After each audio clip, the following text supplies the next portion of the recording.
अरे अजान हो गई, चलो पहले नमाज पढ़ लेता हूँ। अरे चाबी तो बाइक में लगी छोड़ गया। अरे यार ये गाड़ी आगे क्यों नहीं बढ़ रही? अभी तो वो चला के लाया। अरे क्या हो गया इसको? अब तो ये स्टार्ट भी नहीं हो रही है। Kitap, yalan ve hakikat, cabası tarikat. Sana yobaz derler, böyle olmaz derler.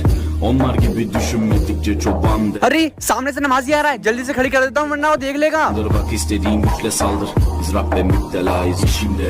Allah, dilimde, Allah, zikrimde, Allah, fikrimde, अरे चाबी तो मैं गाड़ी में ही भूल गया था। aşkımda, Allah, अरे ये गाड़ी अभी तो स्टार्ट भी नहीं हो रही थी, अब अचानक से कैसे स्टार्ट हो गई? तू बेफिक्र होके खुदा को सजदा कर, तेरी जान और माल की हिफाजत अल्लाह करेगा।